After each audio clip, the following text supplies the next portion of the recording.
Merong pronouncement sa Philippine Daily Inquirer written by Marlon Ramos, Robert De Hon, noong October 14, 2016. And De Lima called mother of all drug lords. Naniniwala po ba kayo that si Secretary De Lima ang mother of all drug lords? Who said it, sir?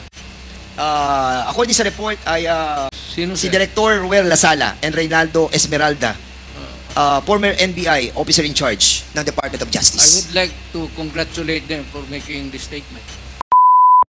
Absolutely false.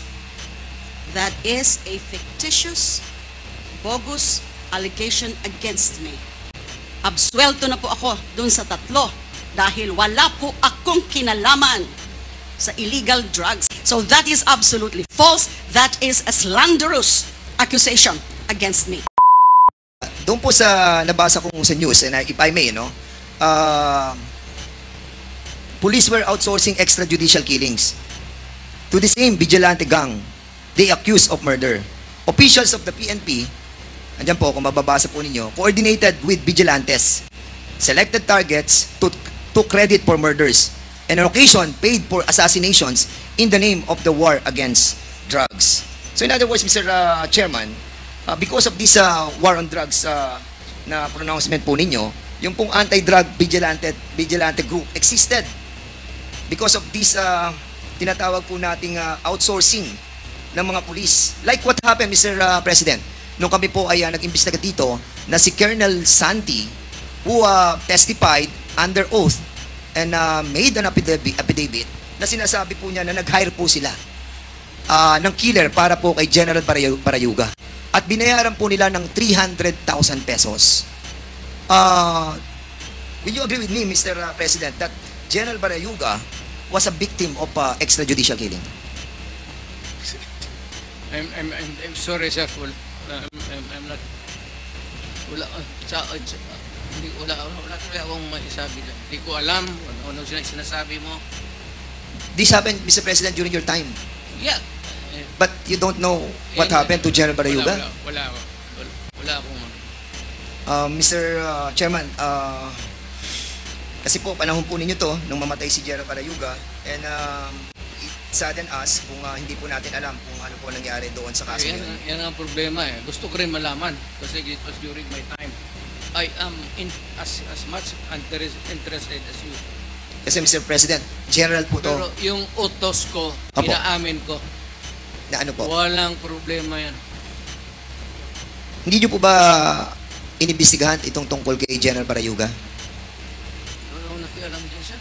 Kindly wrap up. Kasi po, Mr. Yes, Mr. That is a personal, maybe, I don't know. Kasi po si Wala akong na magpatay ng general. kasi po ito pong si Colonel Hector Grijaldo na siya pong nag-aakusa sa amin that kami daw po ay pinuwersa namin siya, kinuors namin siya, hinaras po namin siya. Siya po ang chief of police ng Mandaluyong when this murder of General Grijaldo happened. General Barayuga happened. And that's the reason why we are asking about kung nalaman po ninyo itong kasong to, Mr. Wala, sir. Sino yan, sir? Sinong suspect? Well, according po kay Colonel Santi, ang suspect po ay si Colonel Leonardo at si Colonel Garma. He mentioned in the affidavit that Colonel Leonardo called him. Kaya nga po, tinatanong po namin sa inyo kung nalalaman po niyo yung kaso yun. I do not know. There should be cases by now. There should be a case filed by now. Kung ganun, lalo na general. So, anong ginagawa ng police pati military dyan? They should be more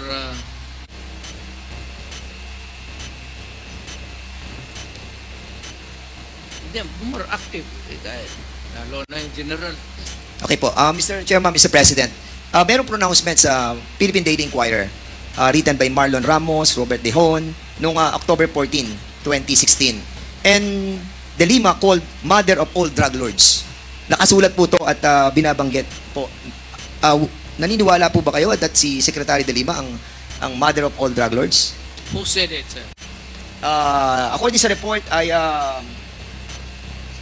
mga tao po natin sa Malacanang, Sino, si sir? Director Ruel Lasala and Reynaldo Esmeralda, former NBI officer in charge ng Department of I Justice. would like to congratulate them for making this statement. Secretary De Lima, would you agree with the statement of the former president that you are the mother of all drug lords?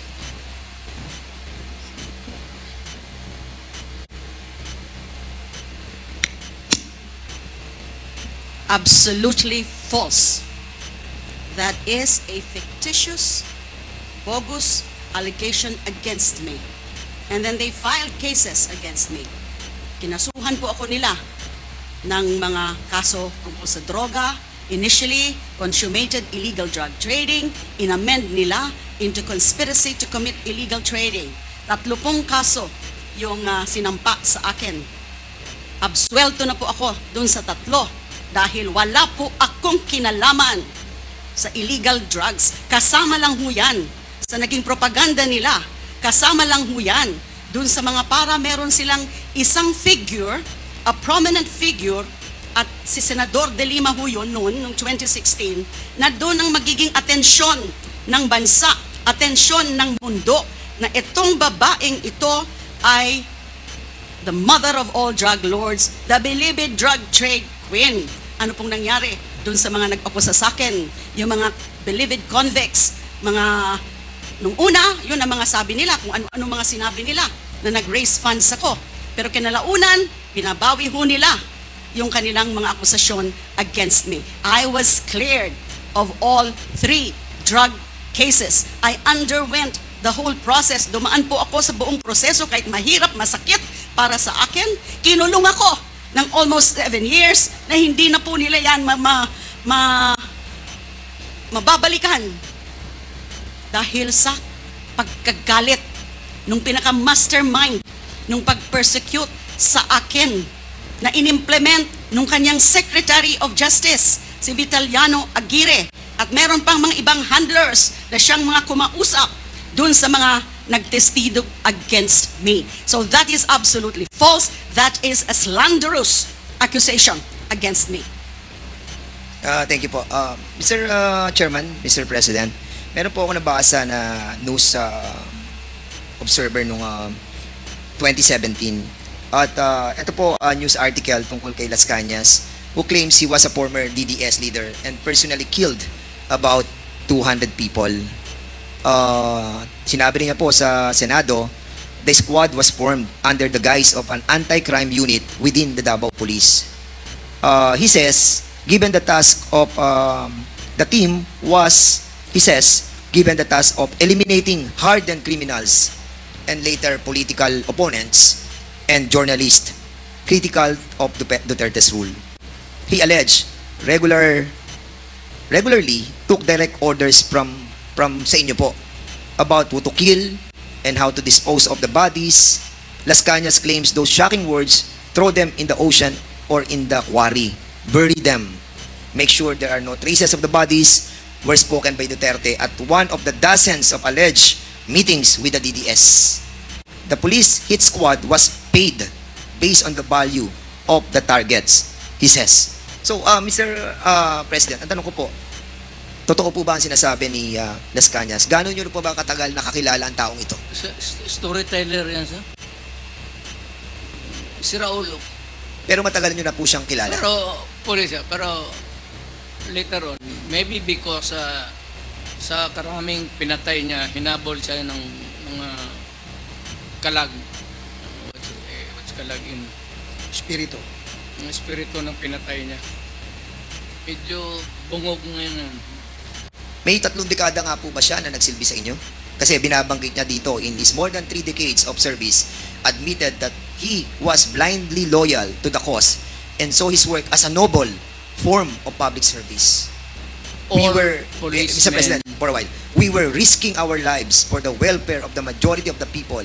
I felt that I was serving the country for the greater good. Yun po yung kanyang parang naramdaman nung ipinaglalaban niya yung 200 people na kanyang pinatay dahil naniniwala po siya sa nobility nung kanyang sinasabi po ninyo na this is being done because of public service.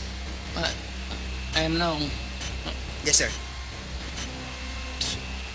may hero complex yung buang na yan. Sino man ang maniwala ka na istorya na gano'n? Umani naman ito ng iba't ibang reaksyon mula sa ating mga netizens. Ayon kay Lorna Beth Mendoza, hindi na mabibili yung drama mo de Lima, kilala ka na ng mga tao, sumama ka pa sa tuwadcam na walang kredibilidad. Pahayag naman ni Ruben Doble, totoo naman talaga yon, may Justice Secretary bang nasa bilibid na kisayaw sa mga drug lord, walang delikadesa ka de Lima. At ito naman ang saloobin mula sa ating kababayan na si Benji Luis, hindi na dapat nandyan si Ma'am de Lima. Ibang kaso yan, kung may reklamo siya, mag-counter-demanda siya. Mga kababayan, feel free to comment below para maglabas ng saloobin sa balitang ito.